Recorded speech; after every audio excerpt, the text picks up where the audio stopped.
ఆ ఉమ్మడి జిల్లాలో ఆయన పవర్ఫుల్ నేతగా చక్రం తిప్పారు. దశాబ్దం పాటు మంత్రిగా కొనసాగిన ఆయన ఆడిందే ఆట, పాడిందే పాట అన్నట్లు సాగింది. ఉమ్మడి జిల్లాలో ఉన్న పార్టీ ఎమ్మెల్యేలు అందరూ అతని మాట వినాల్సిందే. ఎందుకంటే గులాబీ బాస్కి అత్యంత సన్నిహితుడు ఆ నేత. ఇప్పుడు ఆయన్ని సొంత పార్టీలోని ద్వితీయ పార్టీ శ్రేణుల నేతలతో పాటు నియోజకవర్గ ప్రజలు కూడా పట్టించుకోవడం మానేశారట. ఆ మాజీ మంత్రి రోడ్డు మీదకు వచ్చినా చుట్టూ పట్టుమని 10 మంది కూడా కనిపించడం లేదట. 10 ఏళ్లు రాజసం వెలగబెట్టిన ఆ నేతశ్రీకి ఆ పరిస్థితి ఎందుకొచ్చింది? అసలు ఇంతకీ ఆ మాజీ మంత్రి ఎవరు?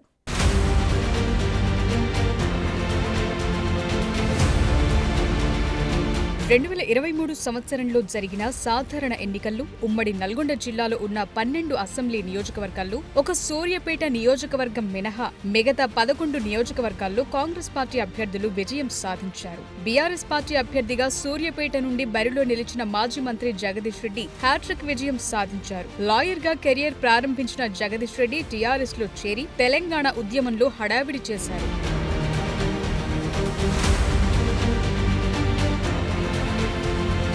ఉమ్మడి రాష్ట్రంగా ఉన్నప్పుడు 2009లో హుజూర్ నగర్ శాసనసభ నియోజకవర్గం నుంచి గులాబీ పార్టీ అభ్యర్థిగా పోటీ చేసిన జగదీష్ రెడ్డి అప్పటి కాంగ్రెస్ మినిస్టర్ ఉత్తమ్ కుమార్ రెడ్డి చేతిలో పరాజయం పాలయ్యారు. ఇక అప్పటి నుంచి ఆయన హుజూర్ నగర్ వైపు చూడటమే మానేశారు. తరువాత టీఆర్ఎస్ రాష్ట్ర కార్యదర్శిగా, అధికార ప్రతినిధిగా, పొలిట్ బ్యూరో మెంబర్ గా కూడా పనిచేశారు. 2014లో జరిగిన ఎన్నికల్లో సూర్యాపేట శాసనసభ నియోజకవర్గం నుంచి మొదటిసారి ఎమ్మెల్యేగా విజయం సాధించారు.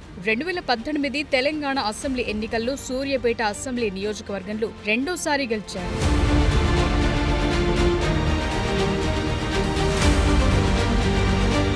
గులాబీ పార్టీ అధ్యక్షుడు కేసీఆర్ తో ఉన్న సాన్నిహిత్యంతో ఆయన 2 టర్మ్లు మంత్రిగా కొనసాగారు. గత ఎన్నికల్లో తిరిగి సూర్యాపేట నుంచి విజయం సాధించి హ్యాట్రిక్ కొట్టారు. ఉమ్మడి నల్గొండ జిల్లాలో కార్ పార్టీకి దక్కిన ఏకైక సీట్ సూర్యాపేటే కావటం గమనార్హం. అదిలా ఉంటే సార్వత్రిక ఎన్నికల్లో కార్ పార్టీ చతికిరబడటంతో ఆ మాజీ మంత్రిని జిల్లాలోనే కాదు సొంత నియోజకవర్గంలో కూడా పట్టించుకునే వారే కరువయ్యారట. సూర్యాపేట సెగ్మెంట్ లో గులాబీ శ్రేణులే ఆయన లైట్ తీసుకుంటున్నాయట.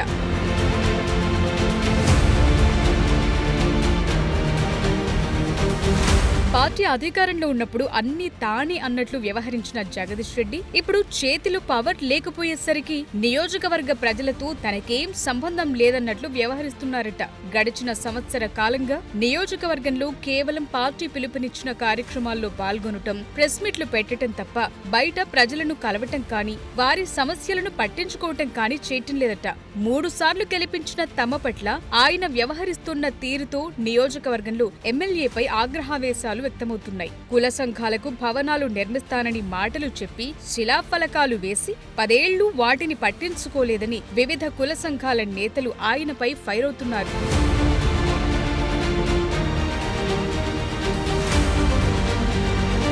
ఇక పార్టీకి చెందిన గ్రామస్థాయి నేతలు, మండల స్థాయి నేతలు సైతం ఆయనపై అసహనంతో కనిపిస్తున్నారు. ఆయన్ను నమ్మి అప్పులు తెచ్చి కాంట్రాక్టు పనులు చేస్తే చివరకు తమకు రావాల్సిన బిల్లులు కూడా శాంక్షన్ చేయించలేకపోయారని గుర్రుగా ఉన్నారట. త్వరలో జరగనున్న స్థానిక ఎన్నికల్లో తమ తడాఖా చూపిస్తామని వారు హెచ్చరిస్తున్నారట.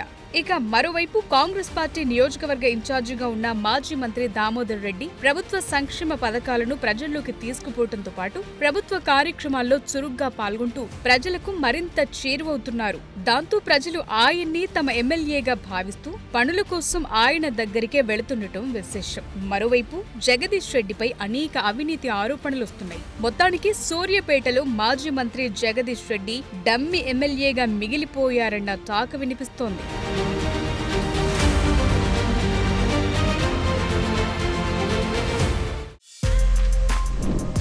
For more videos like this, subscribe Big TV channel.